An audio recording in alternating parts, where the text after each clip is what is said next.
So every other brain-computer interface technology to date in the past, and where we see some of the competition is requires a removal of the skull and then access into the brain. If your eyes fall out of position, then you have to wait for somebody to come back. My next door neighbor, I found out, has ALS and is, kind of starting to lose some ability and stuff. So we're not making you think you need to buy a Coca-Cola or whatever, So we're doing the opposite. The brain is basically a saltwater bath. It's almost like a scarring-like effect called the gliatic process. We're not decades away, very low single-digit years, 2 years or something like that. I'm trying to speed this to market so I can maybe knock on the door one day and say, hey, I might have something for you. My voice in today's episode is powered by 11 Labs. Today's guest is Kurt Haggstrom, Chief Commercial Officer at Synchron, one of the companies trying to turn brain-computer interfaces from a futuristic idea into something that can help people with paralysis regain real independence. We talk about the promise, the limits, the risks, and what this technology may mean for the future. Kurt, welcome to the show. Tim and Troy, thank you both for having me on the show.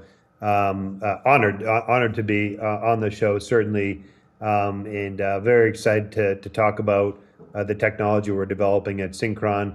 And I've gotten a chance to look at your background and story as well, which has been amazing. So again, real privileged to be here. You work in a field that sounds like science fiction. For someone listening at home, what can your device actually do today, in plain English? Yeah, so great question. And I find myself, before I joined Synchron, I thought of brain-computer interfaces or a chip in the brain as pretty science fiction. And even though I've been in the brain most of my career, so I've been doing neurovascular surgery for really over 20 years now. So I've been putting things up into the brain, treating neurological diseases such as stroke, aneurysms for a long time. So I've known that it's possible to get up there. But now the thought of this kind of crazy technology, brain-computer interfaces, is at our doorsteps. That most people, again, look at on the science fiction side of things, but it's fairly straightforward. What we're trying to do is put sensors inside the brain, or in our case, actually, in a blood vessel within the brain that allows you to listen to what the brain is saying. And that comes through a little electrical charges. So every thought, every talk, every action, every moment, there's electrical charges that go on into your brain. And so these sensors, electrodes, capture those signals.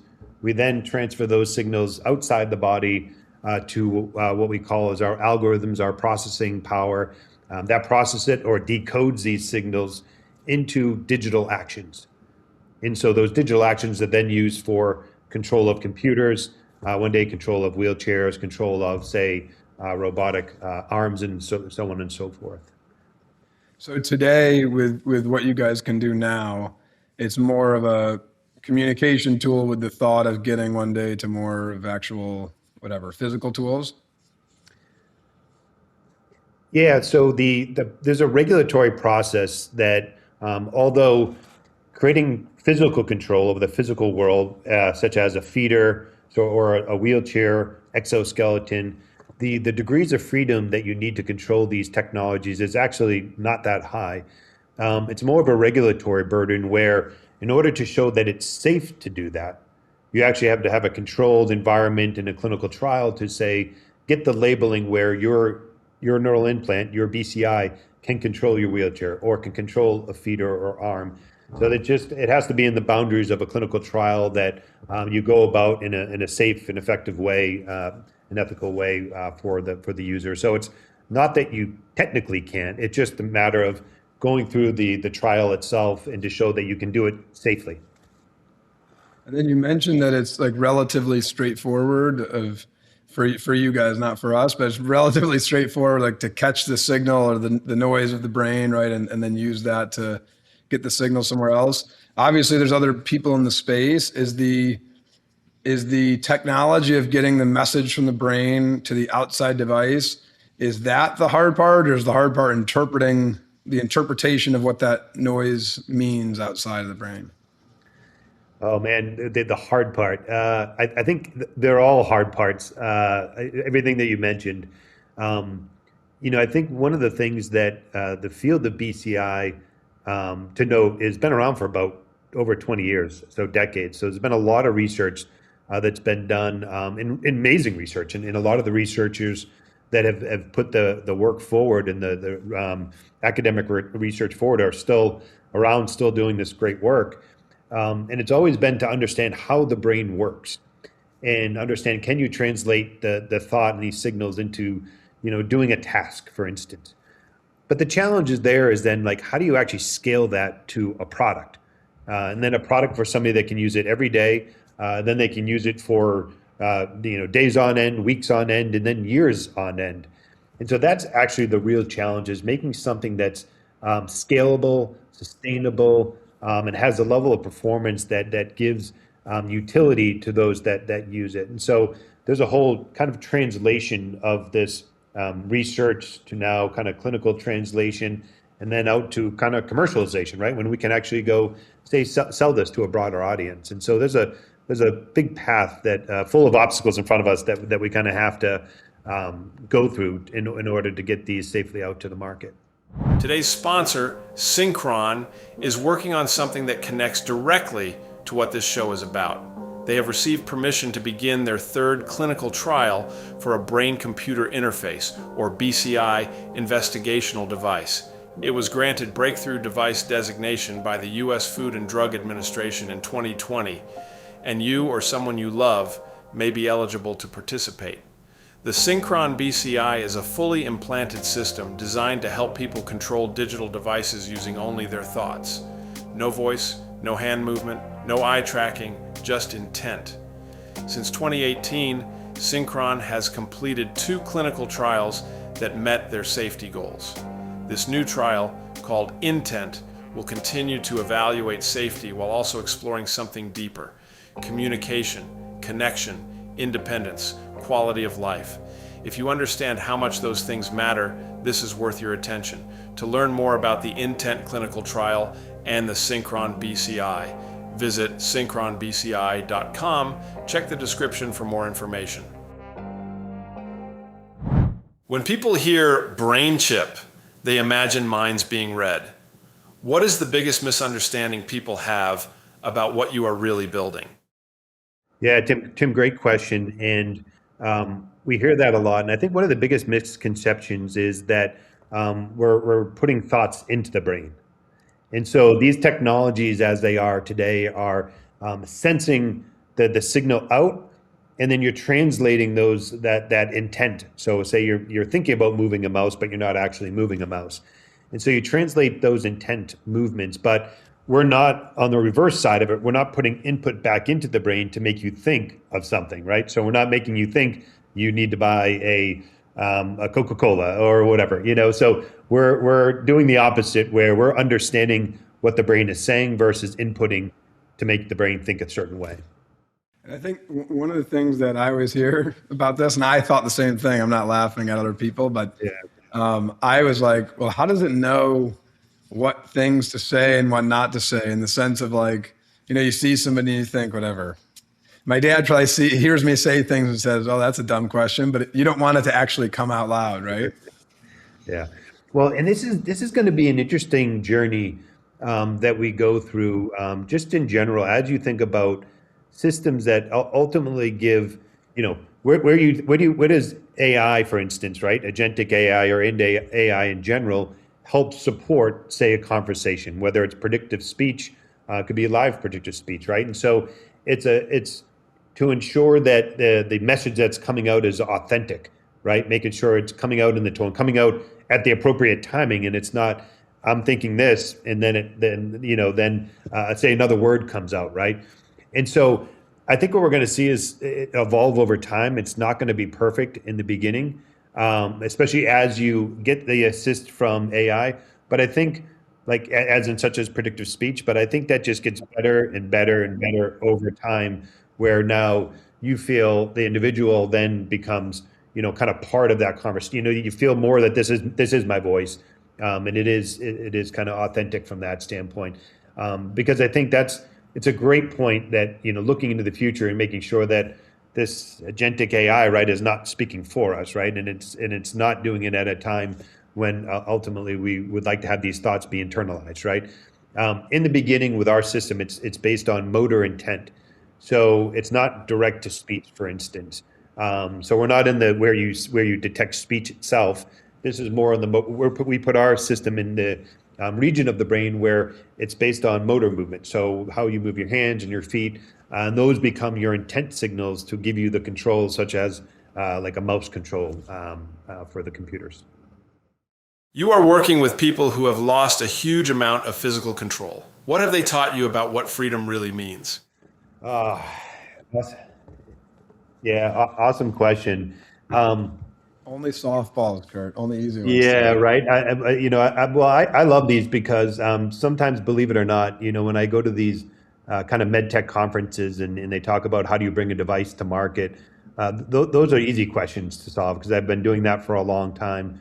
But when, for me, ALS was a new over the last 4 years. So I've been with Synchron for about 4 years. So I've dealt with the stroke population before and some other kind of more traumatic instances that people have survived off of. But ALS was new for me. So that the whole pathway for these type of neurodegenerative diseases and meeting people along that whole pathway has been new. And so, what I've gathered from the as you get further into the, let's say, paralysis and into the kind of the disease, right, is that freedom to me is the freedom of expression, freedom to be able to love, and autonomy. So you being able to do this when you want to is, in my mind, I think one of the more critical pieces that, to your point, is that it's your voice, but when you want to do it. And so we see a lot of times that whether at night, whether outside, that having too many people having to do things based on the limitations of assistive tech today, that you lose that autonomy. A lot of it's based on access points, such as your eyes, right? If your eyes fall out of position, then you have to wait for somebody to come back.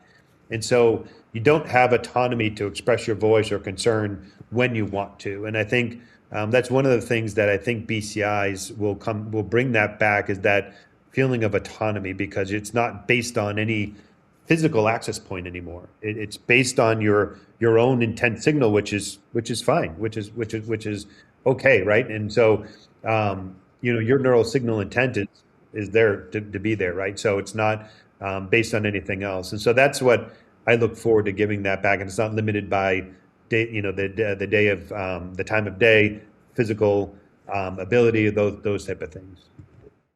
Given that tension, how do you give people hope without promising too much? Yeah, I think the one thing that we make sure very clearly is that we are still, I would say, in early phases of this technology. So when people join, we're ultimately right now, even though we've been able to demonstrate, I think some real value for individuals that have used their BCI.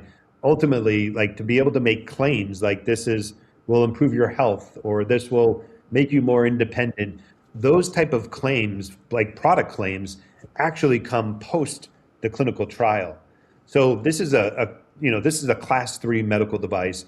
It's under the highest rigor of the FDA and other regulating bodies in the world. So what we say this product can do has to be after these clinical trials, where we actually have hard evidence that yes, this could improve your health in X, Y, and Z. Yes, you become more independent with this level of training. So we have to be very careful to, as we talked about, to people and potential patients that will join our trial, is that, look, we can promise no benefit. So we do consent. So just like anything, we do a consent process where we basically say, hey, you may derive no benefit at all from these devices. But here's what the intent is. This is what it's designed to do. And so we have to be very careful with that balance of hope, and especially at this phase, right? Because we're still in our early phases, and we haven't done that large trial where we have the data that I can show to anyone that this is what the BCI will do for you. And ultimately, until you do those type of trials, right now it's almost, this is what our intent is. This is what we're designing it to do. So people that join the trial are often those that just love to be part of development, love to help, be part of a team, because it is work. We do go to the patient's houses. They are part of the process. A BCI is not something you can design and develop, on the benchtop. You have to work with people on how they utilize it, right? It's like riding a bike first. It's it's a skill set. So you have to learn how different people use it, and then try to create a generalized utility of the system and generalized algorithms where those that come afterwards, it becomes a little bit more like out of the box experience. And that's the trick, right? Because everybody uses it a little bit differently for different purposes, and you try to generalize that usage for everyone. Do you feel like the human weight of it? Obviously, you guys have whatever investors and boards and capital. It's a business, so you have to survive and you have to get products to market and stuff like that. And customers are ultimately, people and their brains. But do you feel the pressure of, and this is kind of a personal question, but do you feel the pressure of, somebody like whatever, somebody like in my dad's situation, or somebody in paralysis, whether it's stroke or Parkinson's, anything like that? Do you feel that pressure when you're operating, or do you have to kind of separate the business from the human aspect of it? I put in everything I do, I put the patient, the person in front of whatever we do. You have to be patient centric. The business won't survive if you do not put the patient or the user in front of them. And then it's a quick to the caregivers, especially, to the people that surround that individual. I build the strategy, build the business with that as a center point. If you don't in this world, then especially with brain-computer interfaces, you'll fail. I mean, I'll be point blank. People won't want to join our studies. The device, we often say as our kind of brand is that, we design with our users, not for them. Because ultimately, and this is where, Team Gleason has been a big part of this, right? And their advocacy groups and their network and groups like that is that we want to hear from the future users of the world. We want to make sure that we understand the environments, the caregivers, what are the needs? Because ultimately, like, if those needs aren't met, we don't have a business. Nobody's going to willing to get the product. And so, although we are for profit, we are industry or manufacturer of this product. Ultimately, the end users will guide us and be our voice. So you have to have that patient-centric, user-centric in design, in ethos, ethics. Everything about this has to be at the center point with that person in front of us. So, what moment made you believe this was not just an interesting technology, but something that could truly change a life? So for me, I actually met Dr. Tom Oxley, so our CEO, founder of Synchron, one of the founders of Synchron. I met him back in, I think, around 2015, and he was doing some of his early research work. And I was there at the same kind of meeting conference. I was presenting on an innovation that we were working on in a similar field. And God, I thought that was really, really cool what he was doing, to be able to utilize the blood vessels as a pathway, take an architecture of a stent, put sensors on it, and start to understand what the brain can do. And at that point, it was, an animal model that they were working with. And so I thought it was cool back then. It was pretty neat. Fast forward now 4 years ago, I back up with Tom, started to talk to him, and they had already completed a human trial. And we were about to embark on our second clinical trial here in the United States. And at that point, I did a little bit more digging, had a lot of conversations with Tom, and I thought this could be the next frontier for medicine. And for me, I've always loved to be, of an engineering background, and I just always been on that forefront of innovation and really pushing the boundaries with medical technology. So for me, having seen the human trial, understanding Tom's vision and direction, I was like, I need to be on Team Synchron. There's no question about it. This could be the biggest, and probably will be the biggest medical technology, neurotechnology that has seen the market for humanity and a lot of other neurological diseases. So for me, it was that switch about 4 years ago. But the coolness started probably now a little over 10 years ago. You want to know something really funny, Kurt? I just looked on my email because I knew the name. I knew Thomas Oxley was familiar, and I looked you guys up a little bit before this. Yeah. I sent him a cold email July 20th, 2022. I Ah, saw a marketing thing online, and I sent an email saying my father's Tim Green has ALS. I watched some videos on Synchron. Anyways, it's funny. yeah. Yeah, it's been a long journey, and it's been it's tough to stay focused, to a point because our platform is very different than other brain-computer interfaces. We have a very minimally invasive approach. We take the blood vessels up into not in the brain, but the blood vessels, interweave in through the brain, right? That brings the nutrition to the brain via the blood, the arteries, and then the venous system takes it out of the brain, right? And so we capitalize on that venous pathway to get access to the brain. And so every other brain computer interface technology to date and in the past, and where we see some of the competition is requires a removal of the skull and then access into the brain, and then either put things on the brain or in the brain itself, as the way the sensors get the information, right? And so it's very different. It's challenged to think about the scale that could come with, and just the nature of open procedures. Has been known. You look at cardiology, right? They used to crack open the sternum and look at and operate on the heart, remove the heart, and do that. Right now, you're able to go through their arteries to be able to, even the artery of the wrist, to be able to do operations at the heart. And so you have this whole evolution now of technologies that take the highways of the body, the blood vessels, to be able to deliver innovation, or therapy. And so this unique approach allows you to go to different parts of the brain, but ultimately we're working on the BCI as a kind of a prosthetic, is our first kind of indication. So we get excited just because of the access the blood vessels give you at different parts of the brain as well. You chose a less invasive path than some others in this space. What do you gain with that choice, and what do you give up? Yeah, it's a great balance. What we gain from taking the blood vessels is the element of scale, and scale by means is really the care pathway. If you think about, there's thousands, over 2,000 cath labs, where they're doing these type of procedures in the United States alone.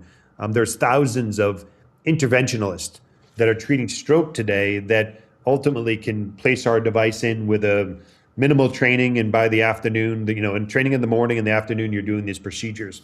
So all the skill set required to place our device are all skill sets today that these interventionalists, these doctors are doing today. And so we can scale this technology to almost every hospital that there is today. So we don't need the discipline of really highly trained, say neurosurgeons that use robotics, or have in the operating room. We can do these at scale through the cath lab. The limitations to some degree, and I don't know if I would even call them limitations, but the amount of information sometimes when you're directly in the brain, the bandwidth, being able to collect, to put as many sensors in the blood vessel versus number of sensors in the brain itself, is really, I wouldn't say limitation, but I would say difference, right?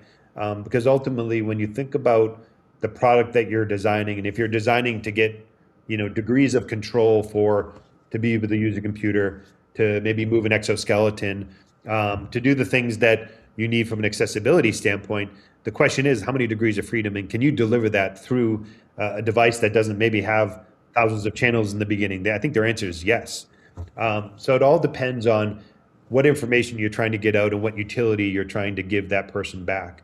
And so you kind of have to think about, is it a limitation, or is the advantage of scale more important in your longevity, right? So being able to have these technologies in for really life. You don't want to have to remove it or for it not to work over time. And so stability of putting inside the blood vessel allows the blood vessel to actually heal around the device in a beautiful way that gives it the longevity that individuals need, and the robustness over time that the individuals need to be able to have it for an implant. So in whatever, in more layman's terms, I'll say yours is able to scale because it's more simplicity, and it gives you all you guys are trying to achieve in the communication angle, whereas something like whatever Neuralink might be more invasive but has technically like a higher upside. Yeah, I mean, I often try not to disparage other technology, right? I mean, at the end of the day, I think competition is really good, and I think there's going to be a place for multiple, industry out there. Ours is again the scaling factor, being able to, bring it to these interventionalists. You'd be able to do the procedure quickly. We don't need expensive robots. We don't need, neurosurgeons where there's only so many neurosurgeons that can do those procedures. We still use neurosurgeons, but those that are trained interventionally, and there's a lot of them. We can use neurointerventional radiologists, neurointerventional trained neurologists, right? So all the folks that are treating stroke today in every hospital around the country, those are the same people we can go tomorrow and train and put our device in.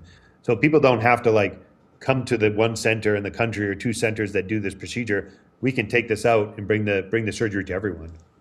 But is the depth or limitation, is that true what I'm saying, or no? Like they can, because what they're doing is more invasive, are there more potential things that they could do, or it's still the same place where you guys are at?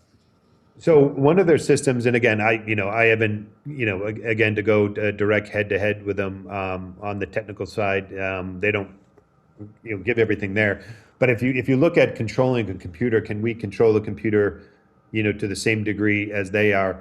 I think time will tell. We're about to launch our new system, so we'll see what that looks like. Say cursor control, those type of things, right?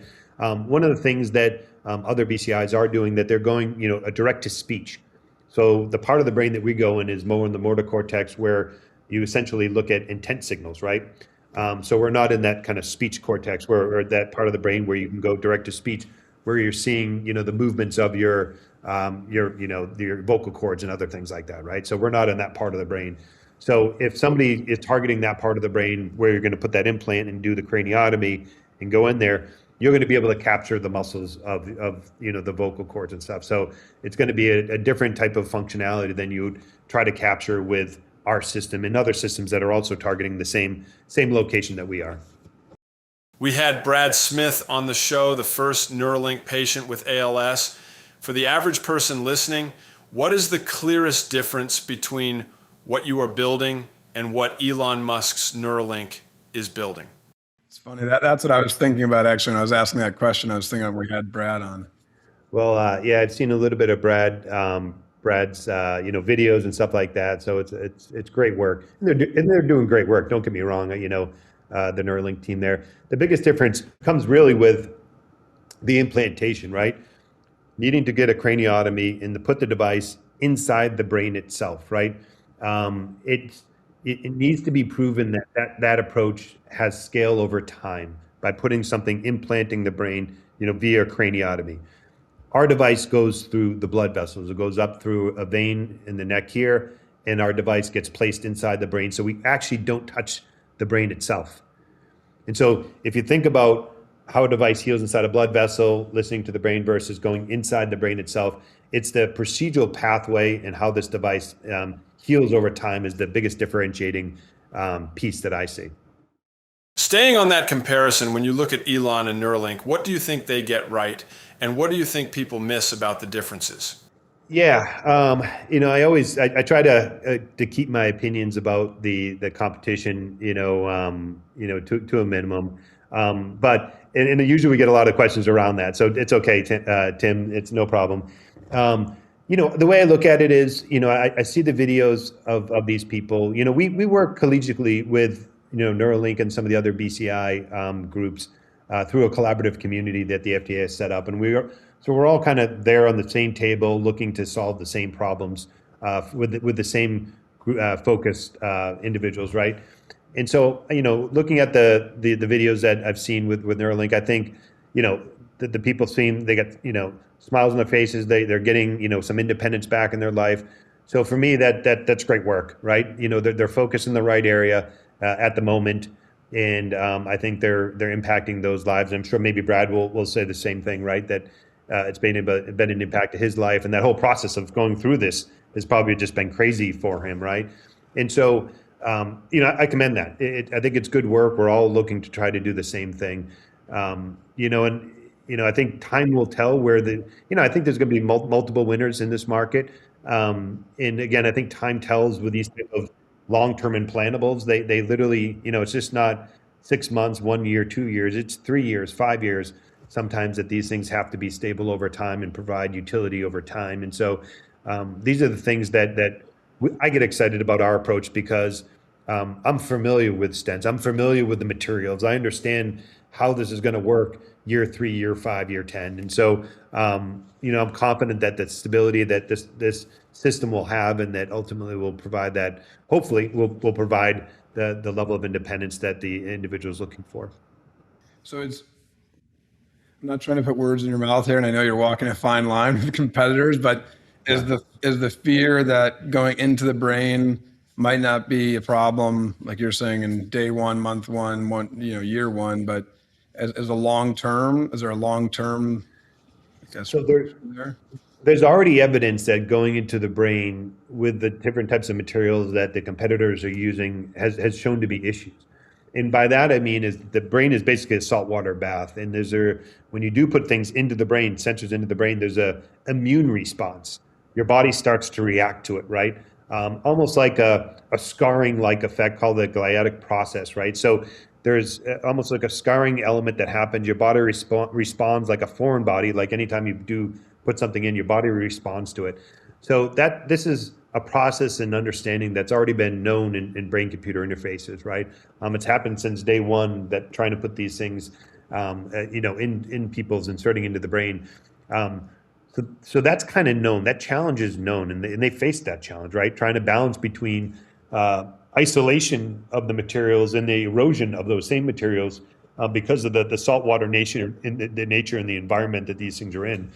And so by not actually going into the brain itself, there's no response, like immune response in that same fashion that we have versus what they're having to deal with, or people that are doing these type of approaches. So there is a known that comes along with that approach versus our approach that again is based off of decades of stenting blood vessels that we get to leverage. So And is the I guess the threat is that the material wears down and it's like soaking into your brain, or is it your brain's rejecting it because of those materials? it can be a little bit of both. So the brain could say the rejected materials, and again, just want to be clear that I don't have any. I don't know if there's been any occurrences or anything like that with the Neuralink systems. This is based off of kind of the past brain-computer interfaces that I've seen that's kind of been public, where you can do research on yourself and look at the electrodes themselves, the materials that they're built off of can erode. Not that it necessarily goes inside the brain, but they can erode over time, which diminishes the signal.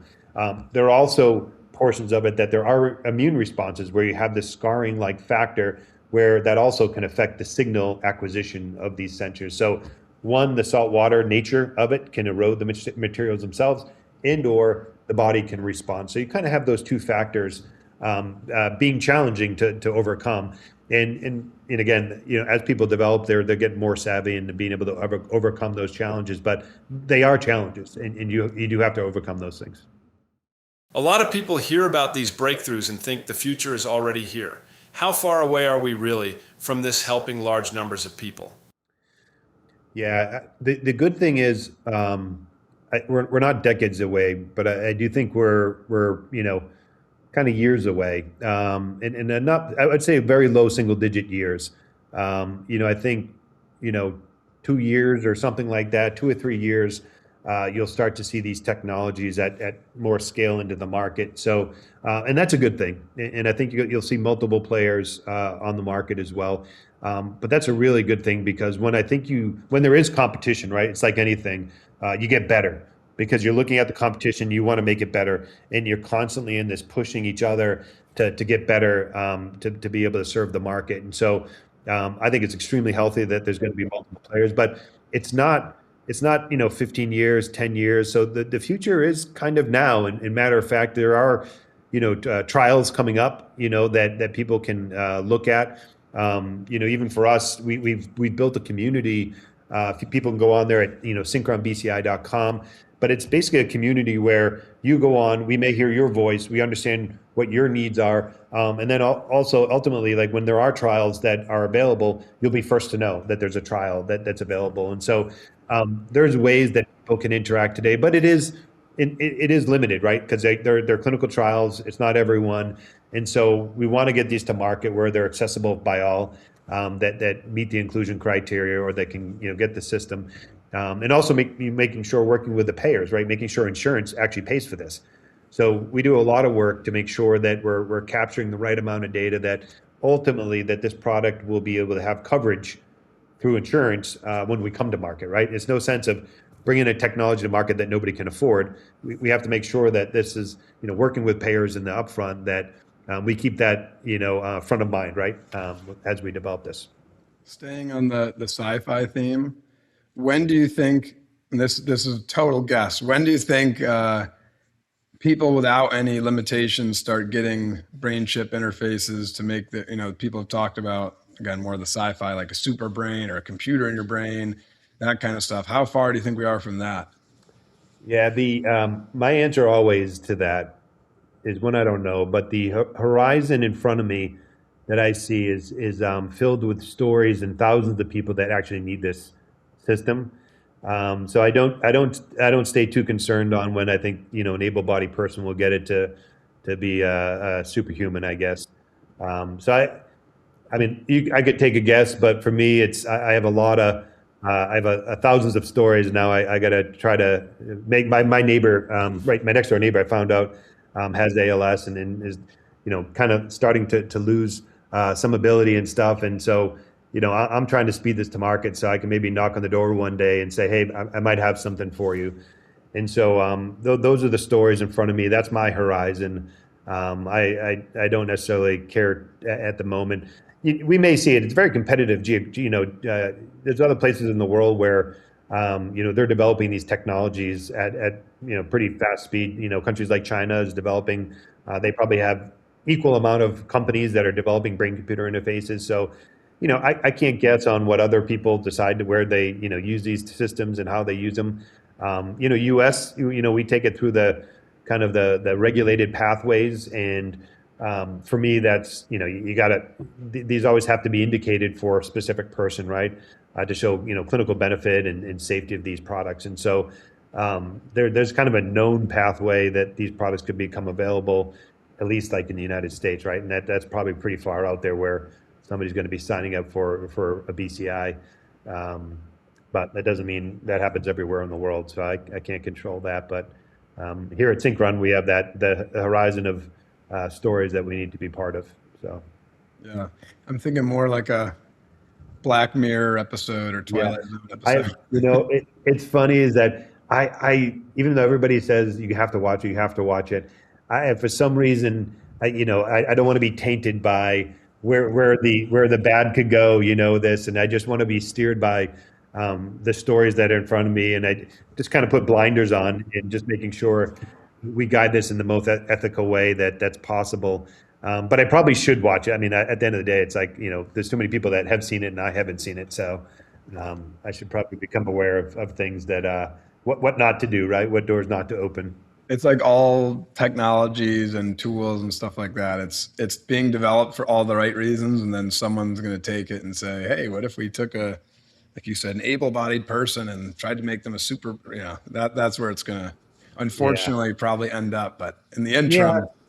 Yeah, and I think we'll be old and gray, or my guess is I'll be I don't know if I'll be around when we'll see that, to be honest with you. So I think it's pretty far out there where people will need that, and I just say that because tech right now is getting so advanced, with the AI becoming integrated as almost like a currency in our daily lives, right, and it's assisting us. So where do brain-computer interfaces come in? It does give it a tremendous amounts of insights into the self, right? So one of the things I do get excited, and we don't often talk about because it's it's not. I mean, it's on our roadmap per se, but you don't know the value yet, right? So imagine having a front row seat to a disease, right, such as ALS, right? It happens in the area that we're placing our device, and so for me, intuitively, that it has to provide insights to understand how the disease progresses for different individuals. It's real-time sensing of how the brain works, and understanding how that then links to different say images, looking at atrophy and cognitive function. So looking at all the things that we assess over time, as we monitor diseases, now you're having a digital framework, a digital mapping of that same pathway, right? And so I hope that maybe these insights that we also collect, not only we translate into function for function, right, to be able to control a computer, but do those insights also give insights to the researchers that are trying to understand the disease better, right? Whether maybe stroke or whether ALS or Parkinson's and other neurological diseases. I get excited. That's probably what gets me most excited is that um, of the possibility of these digital biomarkers that we can now look at real time for different individuals that just may need be able to customize therapy, just like the genetics and genome. Like I think human brains are unique in that way, and how the disease maybe takes over and approaches can be very different from different individuals. But now we can get a glimpse of maybe an understanding of why. Yeah, I never thought about that. It's interesting. What is the hardest part of turning a powerful idea into something safe enough to put inside a human being? Yeah, the hardest part is time. It takes a lot of time to be able to go through the rigor of all the testing, all the materials, to make sure that years of testing. For instance, even with our new generation of system here that will be in our next clinical trial, it's taken us over 3 years to develop. And so to me, and sometimes you have the answer and understanding like, okay, I know what we need to do, but then to bring that to market in a safe and effective way, and all the testing, manufacturing, the quality that's required to bring these type of systems to market takes years. And then to do the clinical trial, it also makes sure that at the end of the day, I can say this is safe and effective for you to use, or to implant. Takes years.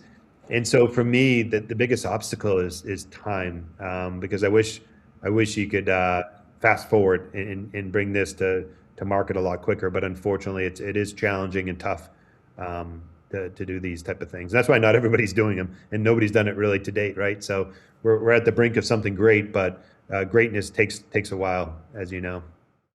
In your world, what matters more in the end? Amazing technology or something simple that actually works in daily life? Yeah, that's an easy one for me, and it's sometimes simplicity is the greatest tech. Something that works all the time when somebody needs it, I think is although either which way, I think it'll be an amazing tech, but simplicity, and if it's changed the individual's life, that's what basically allows me to sleep at night, wake up in the morning, and sit in New York traffic to get to work, is the drive to ensure that this changes the life, even if it's small in the beginning and changes in a grand way later on. But it's really important that it impacts the day to day, or people won't use it. If it's not working every day and it's not impacting their lives every day, I think it's going to be challenged to say that it'll be adopted, right? So. What has surprised you most about what patients want? Not what investors want, not what engineers want, but what patients actually want. Yeah, well, one of the surprising things that one of our patients wanted to do, and I had to we just didn't move forward with it. It was a little bit more on the physical control. So one of our patients wanted to fly a drone to see. He had a property that he wasn't able to visit all that much. It had a lot of deer that visited, and so it was it must have been a nice pasture and other things. And so his I think his son used to fly a drone over, the fields and be able to see, so he could see the deer and the property and everything else. But he was like, "Oh, what I want to do is be able to fly my drone." And I was like, "That is the last thing, unfortunately." I mean, I know they really wanted to do it, but the last thing we needed in the news is, Synchron is flying drones with the patient's mind. It just we try to stay away from things that get too close to, like, say, the world of drones and military use, at this point. So it's those are one things that we sometimes just say, hey, we appreciate understanding why, but unfortunately, we're not going to be able to move compatibility with drones at the moment. So, Not so yet. that was one that kind of threw us for a zinger a little bit, and I was like, I hated to do it. I just like, the optics are just not there right now. So, yeah, so that was an interesting one. Have you ever had a moment where you had to say, we are not there yet, even when everyone around you wanted to move faster? That's a good question. For me, I think we always struggle with, are we there yet? Are we there yet? Um, and we always have to, we always have to, as a team, and myself, to say, are we there yet? And by that I mean, being in a clinical trial, one, obviously, are we there yet to be able to feel safe that this goes in a person? Like there's a definitive lines of quality, regulatory rigor that we have to get to before the FDA says you're ready to go, right? You can move forward. But internally, even when you're there, are we there yet? Are we really meeting all the needs of the patients that we need to do? And sometimes the answer is no. We got to keep pushing. We got to keep pushing the team to be able to understand and figure it out. Even though we think we have it, well, can you do it 10 times in a row? Well, can you do it, at different times of day?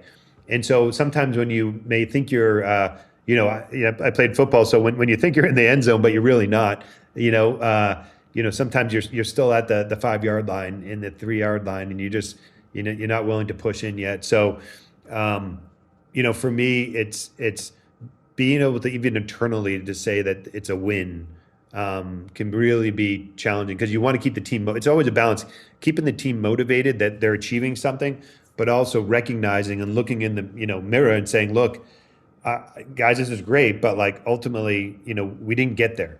We're not there yet, and so we always, you always struggle internally, I think. With the motivation, but also knowing that we still have a long way to go to get to ultimately where we need to get to. So I think it actually happens quite often for a business, and certainly our business, right? Because, we're not where we want to be. We have to keep developing. We have to get into more trials. We had to develop a new system, right? That was something that we said, hey, we're not going to go forward with a system that was in the first two trials. We want to develop better. We learned in the first two trials, so now we developed a better system. And so, you always have to say, hey, it's not good enough. Like we got to keep going and refine it and make it better. I think that's healthy, though. Yeah. If this technology works the way you hope, what is the good future you see for people like me with paralysis? I see the voice and I see independence and autonomy being brought back, being able to say, go outside again.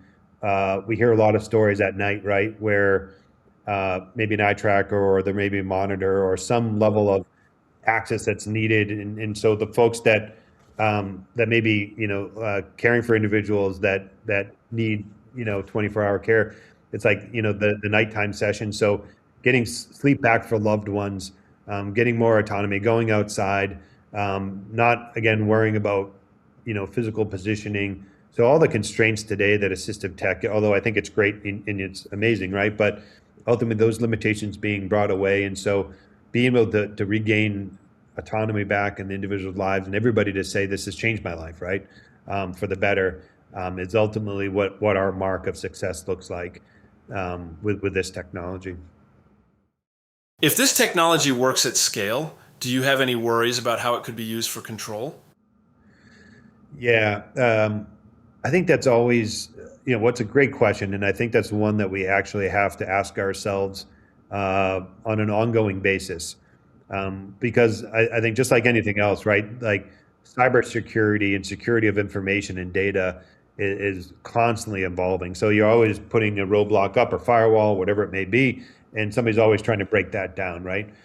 And so, developing a brain-computer interface, even though, most people probably wouldn't have a whole lot of utility out of motor intent signals, ultimately it's still the individual. So when you think about data privacy, cybersecurity, thinking about ethical, like who owns the data, all these things, right, are being discussed today, at a pretty, World Economic Forum, other groups. I mean, some pretty large organizations are starting to understand what are the guardrails that need to be in place ahead of time. So when this does come to market, that there'll be some framework, some guardrails in place to be able to say, hey, we've done this in an ethical manner. We have this level of rigor to be able to protect individuals and their data. So those are all things that we're having to deal with today and talk about. And, even with FDA and the HIPAA regulations, all these things, right? So a lot of these things, as a class 3 medical device that does collect, data, it is at a pretty high rigor already, let alone all the other elements that get folded in, just like, your privacy on a phone and other things too that are protected in certain ways. So it's kind of marrying two different worlds of kind of consumer privacy as well as, this is being a medical device, right? So it has a different level of data there. So we're trying to stay on the forefront in encryption, data privacy, data security, all those things with what we're developing. And I think that's going to be literally just a common thing. Like we have a ethical charter, neuroethics charter. So like we're having to deal with these things every single day, and I think it's just going to evolve as these type of technologies evolve as well. But I don't think we're never not going to have focus on it. You are helping build a tool that sits very close to the human mind. Does that ever feel morally heavy to you? I feel like I have a moral obligation, to be honest with you, to be able to, I think, understand how the human mind works. And I think, to be honest with you, it's even more apparent now because of, just how fast AI is moving right now, and these large language models and these, different applications, is that, I just, at the highest level, these things are being based off of the output of humanity, and the output being whether it's, the web or movies or, even looking at, actions in the world, right? But is it really being developed to understand how, does it have to the point we just talked about, does it have the human at the center of it, right? And so understanding how the human thinks and how the human mind works, I kind of feel to some degree of like an obligation to make sure that is clear and is understood. So, whatever maybe AI application that we're looking at, that it understands how a human thinks, biologically, right? Because I think that's important to, as you're designing things for humans or interacting with humans, you want to have that in mind, right? You want to understand how the human works and how it behaves. And I don't think just, developing these algorithms based off the output, that's designed with purpose to attract, humans. It may not be about just attracting and making patterns of how humans work. It just maybe just understanding what it means to be human. So for me, I think this is me personally. There's a moral obligation, I think, to understand, dig deeper on how we think and why we think. Working this close to suffering and hope, has it changed your faith or the way you think about God and what it means to be human? I ask without judgment. But this experience led me to a religious renaissance of sorts. Yeah, I've had the privilege. I don't know if working for this company in particular has changed my faith as much as I think just being a participant in the med device space in general. I've seen life at its closest, and then I've seen technology be able to save that life, instantly, or cure disease, for those that had a fatal path. So I've been blessed really to be able to just kind of find my way into this field, even though I went to biomedical engineering. So I guess out of school I kind of knew, but I wasn't real guided. As young, I didn't really know what engineering was, and I went to an engineering school.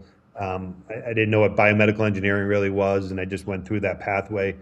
So I do think that there's a purpose for my pathway that led me into this space. That again, it gives me real purpose, and I've been very lucky to be part of a lot of different launches, a lot of different technologies that have saved a lot of people. And so, being able to go to bed and say I did everything I could today, to know that when I do travel, I'm away from my family, I'm away from my kids, which is a lot, that I'm away with purpose.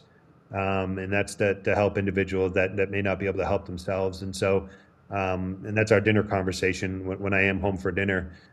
So I've been pretty fortunate and blessed to be able to work in a field that gives it that purpose, and it gives me more of a mission and connection spiritually.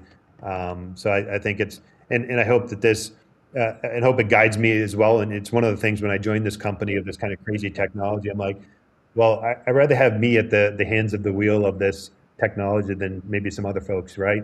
So, because I know what I feel is like somebody's got to do it. I'm like, I'd rather be the one doing it because I feel, guided with a mission, So, and I think it's always been faith-based from my perspective. And again, I think I've been lucky to go on the pathway that I've been on with my career. So It's better to have you do it than someone who's watching Black Mirror.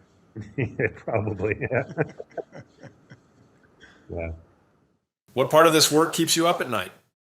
I think it's the balance. I think I'll go back to the answer of time is that the anxiety of things taking too long. We're not making any money right now, so you only have so much money to be able to get through. Although we have amazing investors and they're really in it for the long haul with us. So it's great to see that support of some real innovators that have joined the team and stuff. But it is time. I get anxiety that things are taking too long, that we're not moving fast enough. That ultimately kind of what keeps me up at night. Has there ever been My neighbor next door, so it's like I literally go to bed. I wake up when his aide comes in the morning, and I go to bed at night. Just thinking that because he's literally next door. It's just like, man, I want to be there when he may need me. So that also kind of keeps me in the back of my mind. Is there something with like I think on we have a lot of unique perspectives on this podcast, where like you're making the device. My dad, hopefully not, but one day may need the device, or maybe the device is so good that it would really benefit his life. And then I'm certainly not like my dad's caretaker, my mom, and my dad has nurses that help out and stuff like that. But somewhere in that in-between zone, what are things that people in either my position or my dad's position, what are things that we could do to help accelerate that timeline? Yeah, awesome question. And I think one you started number one is just having me on today to your audience that may be listening in to understand why we're developing the technology, what it is, and then maybe that are they willing to participate in one of the studies? And I think that's where I talked about being able to go to our community and be kind of first in line to learn about and see if there are candidates for the trial. But it does take people to participate. So if nobody wants to participate in these clinical trials, then it just takes time, right? If you have a lot of people that want to participate, then it goes from a year or two to enroll in a trial. That's again all that time to take versus 1 or 2 months to say, hey, we got enough people, and sorry, we'll have to wait for the next trial or wait for it to come to market. And so awareness is big.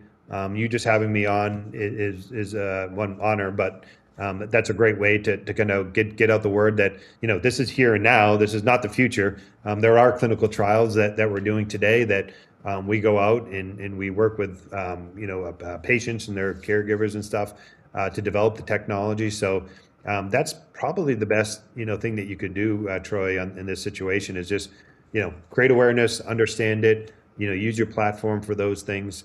And I think also, on the other side, by doing that, people, like I said, join the community, then they become part of the journey as well. And I think that's a big part of why we're developing this is to bring people along with the journey.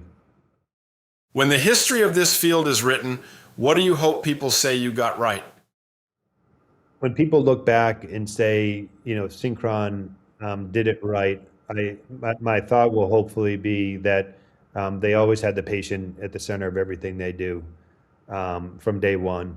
And I think if that's the case, I think we'll win. I think we'll succeed in our mission.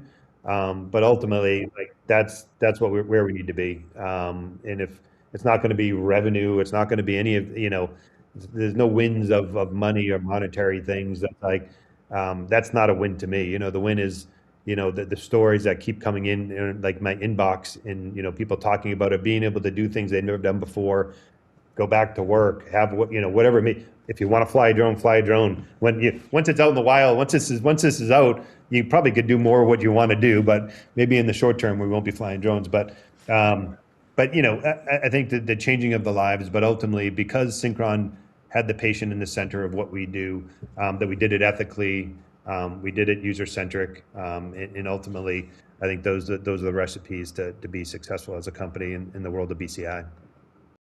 Before we finish, brag a little about your family. Who are they and what do they mean to you? Yeah, no, being now married for quite a few years, I don't know the exact time, but my wife has been, I'm very lucky to be married to a beautiful wife that just understands, lets me be me from day one. And that was, chasing as big of waves as I could, surf, to mountain biking, to, snowboarding. Everything crazy that I could get my hands wrapped around, from activities, sports, and stuff. She never once said, "Hey, when are you coming home?" or "Don't go do that." And that's come through with my work, and she's allowed me to do everything I can to give, myself to my work. No matter where in the world I'm doing something, I've been able to travel the world. And so she's never said, "You're not home, you're not doing this." She's just been an amazing rock. That I just, now that I'm older, I don't take for granted, because you hear a lot of stories and that's not always the case for married couples and stuff. And so I'm very blessed from that standpoint. And she's helping raise two of our young boys. We have a 10-year-old and 13-year-old, Mason and Alden, and they're just, I feel like I grew my buddies. They're amazing. They love sports. They love academics. They love learning what I do. Like I said, we talk about BCI at the dinner table and surgery and all that stuff. So they can always intrigued on stuff, and even to the point now where my oldest son wants to go to WPI, wants to be a data scientist, wants to work in the field of brain-computer interfaces, and I never even told him anything. He just wants to do it. That's what he wants to steer his career. He's only 13, so both are amazing humans, and I probably owe a lot to my wife on that one. She raises them well. Very disciplined, and so it's awesome when I do get home to be able to watch them and watch their sports and everything. So just super proud of them, everything they've done. So, but thanks for asking, because I don't often get to say thank you publicly to my family. So now on to our final word segment, where we ask our guests a few rapid fire questions. What was the happiest moment in your life? My kids being born. What is the biggest adversity you've faced? After breaking my leg, getting back in high school and sucking it up and getting back on the field. What are you most excited about? Yeah, I think it's definitely business. It's definitely what we're doing here to be able to launch this technology and to go, Synchron technology, and to be able to, change, hundreds and hopefully thousands of lives with this technology. Because I know it's going to take time and a lot of energy. So that to me is going to be an amazing day, and one I look forward to. What advice would you give your younger self? Keep going. Keep going. Just keep going. In life, don't stop. Just keep moving. The path will be there for you, and don't worry about it. Do you have any book recommendations for us or for the listeners? Yeah, one of the books I thought, well, in general, it's kind of a book on neuroethics, just for people that kind of look at and think about. Nita Farahani did it. I'm trying to think if it's a back. I don't have it right there in back of me, but Nita Farahani is a neuroethicist, and she did a great book on how do we look in the future of how do we protect the data. I think it's a real conversation that get asked a lot. So. She's a good individual and a great neuroethicist, and so she's put a book out not that long ago. I wish I remembered the title of it, but anyway, she's the author. The name of our podcast is Nothing Left Unsaid. Do you have anything you want to say? Yeah, just thank you for having me on, and for people that do want to learn a little bit more about our story and be part of our community, they can go on to synchronbci.com and learn a little bit more about what Synchron's developing. All right, Kurt, before we let you go, the real last question. At the end of every podcast, I ask all our guests, who are a couple of people that you know personally that you think we should try to have on as future guests? I think getting Tom would be great on Dr. Tom Oxley. So he's our CEO. The other individual, and I think you may have it already, Steve Gleason. I got a chance. I don't know if you've met Steve before. My dad and Steve are good friends. We haven't gotten him on yet. Our schedules haven't synced up, but he's on the short list. Yeah, I got a chance to visit Steve and his family, and one of the most memorable moments I've had in a long time, probably in my career, to be honest with you. It was just an awesome honor, and this has been great too. I mean, I wish I could do it in person, to be honest with you, but I know it's a podcast, so you don't always do these in person. So, just everything you've persevered and everything that the journey has gone through, and you guys are going through the same thing, and so it's awesome to see what awesome people can do with so little to be sometimes, right? And so for me, it's just an honor to see this greatness, to be able to. I'm actually looking forward to reading some of your books. So it's very cool from that perspective. So a big fan of what you're doing. Hopefully, I'll be a bigger fan after I start to dig into some of the books and stuff. So, but yeah, Steve was the only other one, man. It was just a really cool. He's dealt with so many different technologies, so it was a very useful conversation for us. He's really on that tech side of it. So fabulous to kind of get his perspective on how he looks at assistive tech and how he's helped develop it over time, right? So he's a great one on that side of it. Yeah, he's awesome. Him and my dad have become, like I said, good friends. Yeah, and yeah. That's awesome. He's such a badass. Oh yeah, big time, yeah. Kurt, thank you for the work you are doing and for a thoughtful conversation. We appreciate your time, and we are glad you joined us. I hope God continues to bless you on your journey. Thank you, Tim. Really appreciate it, and it's been great. Awesome. Thanks, Kurt.